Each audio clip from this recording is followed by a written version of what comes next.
Hi guys, welcome back to Ways of the World, a brief global history with sources. As we continue China and the World East Asian connections, we are now going to focus on China and the Eurasian world economy. All right, let's get down to it.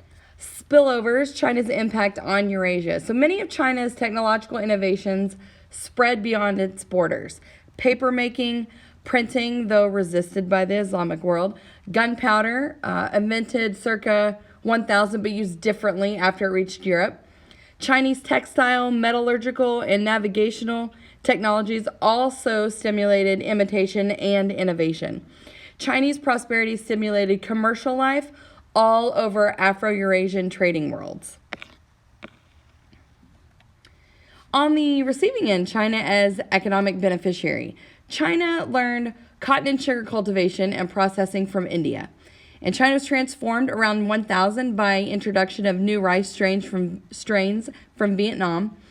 And technological creativity was spurred by cross-cultural contact. Growing participation in the Indian Ocean trade was also important. Foreign merchant settlements in southern Chinese ports were there by the Tang era, and sometimes it brought violence, albeit massive massacre of foreigners in Canton about the 870s. And there's also a transformation of southern China to production for export instead of subsistence.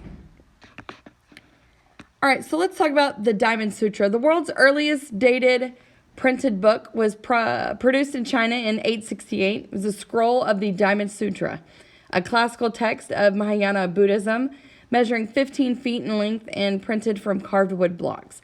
This image shows the frontispiece of that text, depicting the Buddha teaching while surrounded by a collection of monks and bodhisattvas.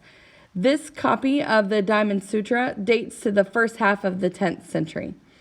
So how does this image reflect the changes to Buddhism as it spread into China?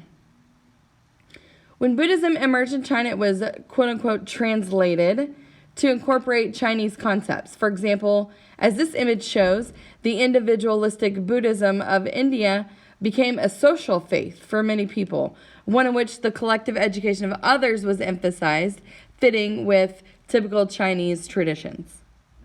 And that concludes our study of China and the Eurasian world economy.